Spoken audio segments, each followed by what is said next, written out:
The Addiction Podcast, Point of No Return. Hello, I'm Joni Siegel, the host of the Addiction Podcast. In 2022, over 100,000 people died from drug and alcohol abuse, and that number is growing daily.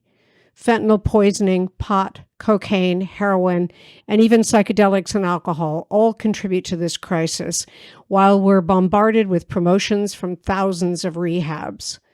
Newborns are born addicted, and the majority of homeless people struggle with drug addiction. Drug dealers exploit online resources to sell to teens, and antidepressant use is spiraling out of control. This podcast features brutally honest guest interviews revealing harsh realities and offering hope and solutions through their stories. We don't sugarcoat anything. Guests speak raw and real.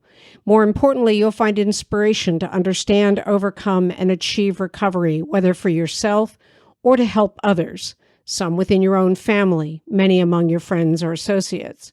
Whether you're seeking help or just a glimmer of hope, our podcast equips you with the latest insights to confront this generational battle. Many listeners tell us they want to join the fight, but do not have the time or money to act, lobby, or just help. If that's you, go to www.patreon.com/theaddictionpodcast and see how you can help. Lunden Roberts, first of all, thank you for talking to us today. Yeah, thanks for having me. Tell us just really briefly who you are and why you're talking to us today on this podcast about addiction. Okay, my name is Lunden Roberts. I'm the mother of Navy Joan Roberts, who I share with Hunter Biden, and I've written this book, Out of the Shadows. It's a book about healing journey, and someone who loved someone who was an addict and faced problems because of that, and how it affected me and my daughter tremendously, and even his struggles during that time. Hi, my name is Amy Newman, and my husband Bobby and I have a business called Newman Interventions Services. We provide intervention services for families who have loved ones struggling with drug addiction. Our goal is to help individuals get the support and treatment they need to overcome addiction and start on the path to recovery. With our personalized and compassionate approach, we guide families through the challenging process of getting their loved one into rehab and onto a road of a healthier future.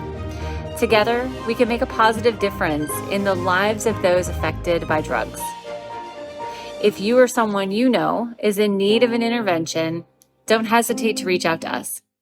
Let's work together and bring hope and healing to those battling addiction. Call 866-989-4499 today and say the word podcast to get a 10% discount. Or go to newmaninterventions.com and type in the word podcast for a 10% discount. The service comes with a free 1-hour consultation with Bobby. Understood. Well, I appreciate you sharing the story. We have had other people on the podcast who have been in relationships with someone who's addicted. And so I think it's good for our listeners to kind of get that perspective. A lot of our interviews are former addicts, but you bring a different perspective to the subject. So I think I read that Hunter was already an addict when you met him. Is that correct? Yes, he was. I actually met him in probably the darkest year of his life, and he was at this peak of his addiction and in and out and all over the place. And to be honest, I've tried drugs, I've experimented, I've done things, but I've never had an addictive personality. And I didn't think that was actually a thing. I didn't believe in it until you meet someone who is an addict and you see the suffering. And, I talk about throughout the book, I wanted to, as much as possible, I hated saying, Hunter was addicted to crack cocaine. I hated saying the drug. And I felt like, I don't ever want to tell his story for him, which he's been very candid about his addiction, which allowed me to tell those stories. But I wanted to respect it as much as possible because, if you haven't had an addict that you've cared for or loved or met, some people are out there and they'll argue with you and be like, oh, that's their choice. That's, and you'll argue once you meet and care for an addict, then you start to understand that, it's a disease. It's hard. Right. It's a struggle. That's right. I've said this so many times on the podcast that a lot of times people don't understand and they go, well, why can't he just stop? Right. And I would imagine that because of who he is and because of, who his father is, that could make it even worse. Like he can get any treatment he wants. Why doesn't he just stop? And it's not that simple.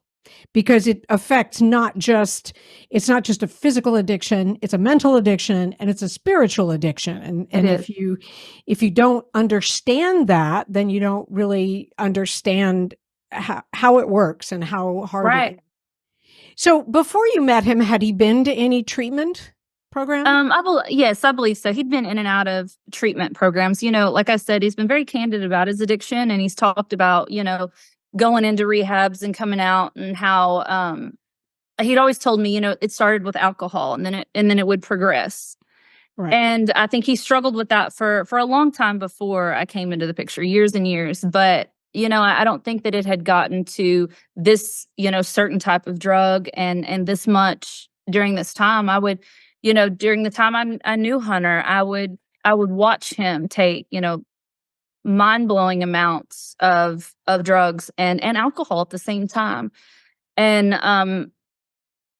I feel like I enabled it, because a lot of times, I would take part and party and have a good time. And then, I became pregnant, and I realized this problem, it's not like I don't have this addictive personality where I don't have to ever touch it again, but he needed it. He had to have it every day. And, it was hard. It was hard to watch. It caused, chaos. It was chaotic.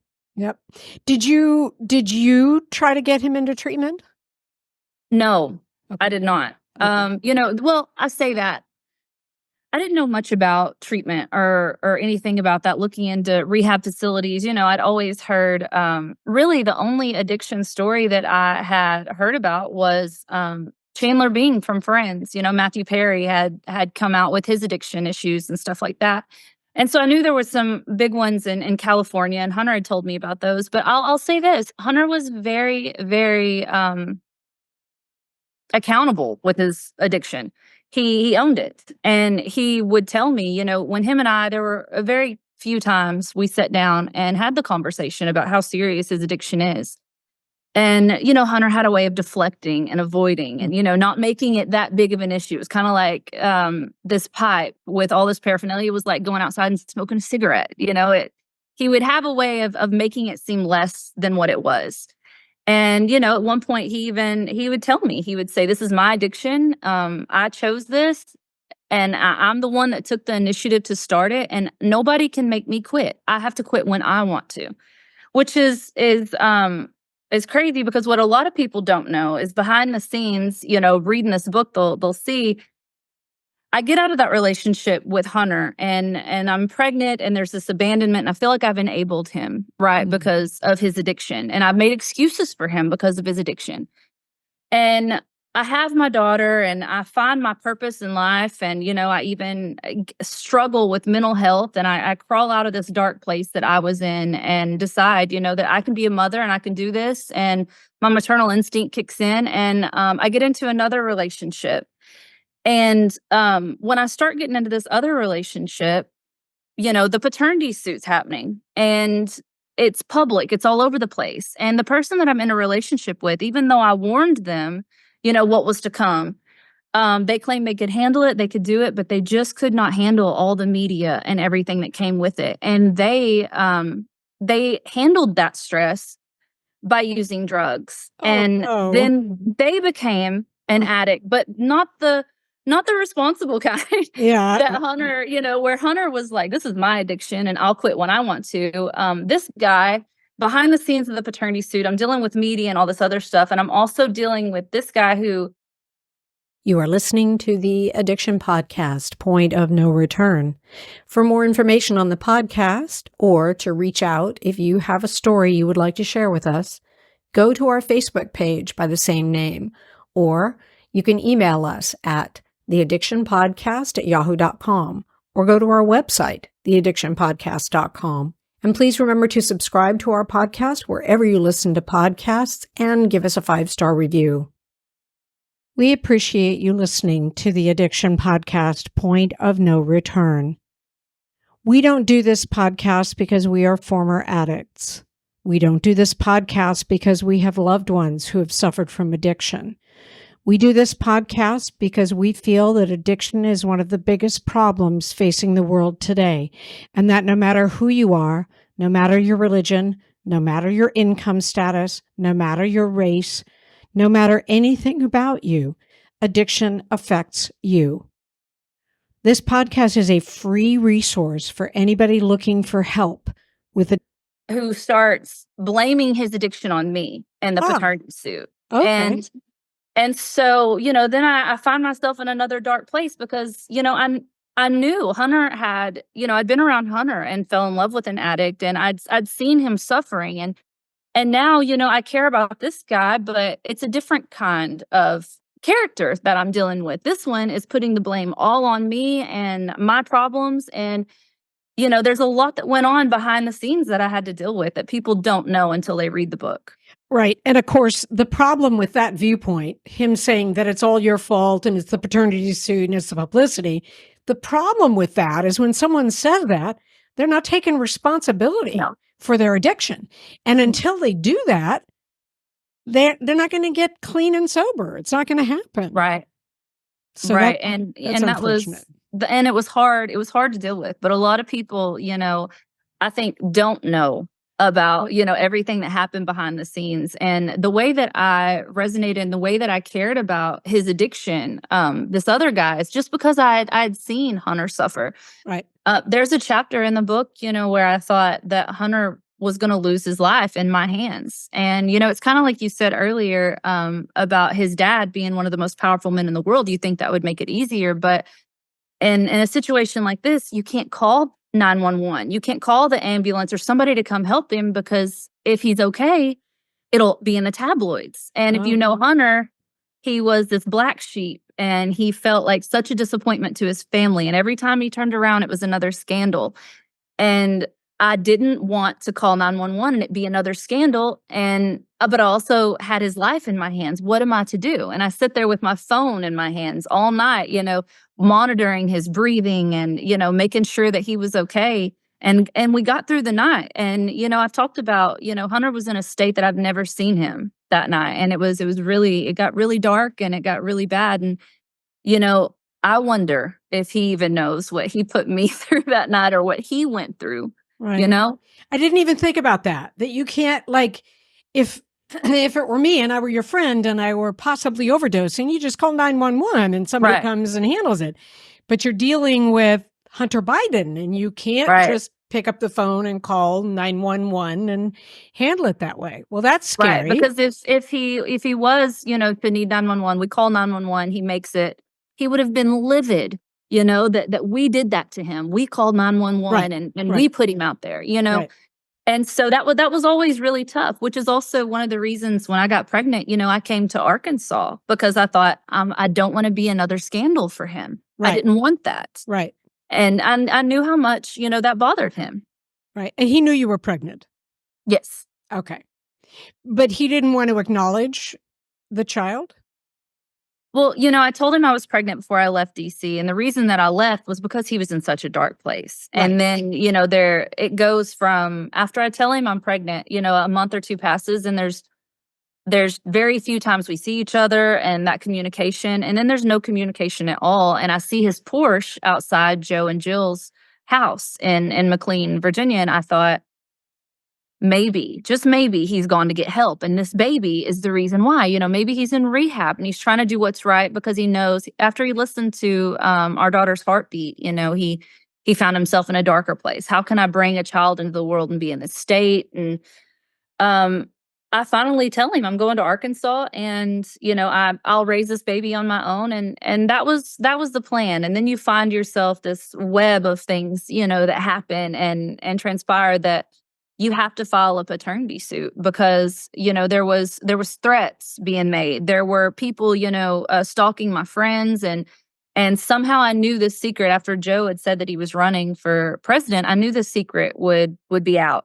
Right. Too many people knew, and it wasn't, it wasn't Trump's story to let be known. It was mine. Right. And I wanted to take advantage of that. And also, they say there's all those conspiracy theories about politics and how, they make scandals go away, scandals like that. And, I was told if it was public, if there was something in writing like a legal suit, then it's a safer bet for my daughter. You can't make it go away. When everybody Right. knows about it, you can't make it go away. Right.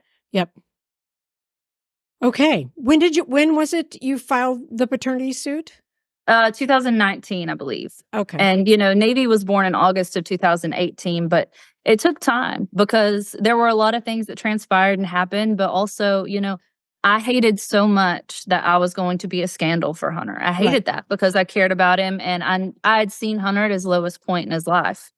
And I didn't want him to hit rock bottom again. I didn't want to be another burden to him. And I felt like that's what I was. But then you have a child and you realize, you're a mother and you're protecting the wrong person. This is the person, that this is your person, not the person that you're initially protecting. I think that makes total sense. Has he met her in person? He is not. He started last year doing Zoom calls to meet her because, she loves him. There will come a day when Navy will have access to the internet and she will see and read plenty of things about her father at his lowest point that, I can't imagine how she'll feel. And so, I instill the goodness in her. And I don't tell her bad things about her dad. The first time she asked about him, I say he's very busy, lives far away. I make excuses, right? Right. And not just for him, but I don't want to hurt it. There's a heartbreak that you face in life. And then when your child, you become a mother or father and your child has that heartbreak, it's 1,000 times worse. Yep. And, like the first time she comes in one day and she says, Mama, can I just hear my daddy's voice? And, I could have Googled anything, but I chose to Google the time that he gave a eulogy at Beau's funeral so she could see her father vulnerable and love. And he's staring or he's sitting at the podium and she's staring at the screen watching this video of him. And he's talking about Beau waking him up from the tragic accident after his mother passed away and how Beau says, I love you, I love you, I love you. And my daughter's looking at the screen at this man that she's never met. That's her father. And she whispers to it, I love you. And she'll kiss the screen every now and then and stuff. I've always said I want her to know that she comes from a place of love. And despite Hunter's addiction and despite everything that, any opinion out there, there is good. There is good in him. Got it. Is he still addicted as far as you know? As far as I know, he is sober. Oh, good. Well, that's good. Okay, so you wrote a book. What's the name of your book? The book is called Out of the Shadows. And it starts off the first few chapters or how I meet Hunter. It has a few funny and chaotic stories that we go through, and it just goes through our relationship in the first few chapters. And there's also the heartbreaking side of addiction, right? And I think a lot of people can relate to it that have loved someone or cared for someone. There's a chapter in there with a story about me being in Delaware with Hunter, and there's a knock on the door, and Hunter goes outside, and I sneak to a window to see who he's talking to, and Hunter's in the peak of his addiction, and he's standing there with his back to the window, but the face that I see in the window looking at Hunter is Joe. And, it didn't resonate with me until I became a parent, what that hurt must feel like. This is one of the most powerful men in the world, and he's looking at his son who's battling this addiction, but he can't win this war for him. This is something that Hunter has to do, and I'll never forget the look on Joe's face when he was watching Hunter during that time. Wow, the heartbreak of a dad. Yeah, understood. So, what is next for you, Lunden? What's next for you? I right now I'm doing these interviews and promoting the book and really getting it out there. I'd love to. We've talked about doing like fundraisers and stuff for unplanned pregnancies and people who care about people who have addiction. And, that's something I want to open my daughter's mind to.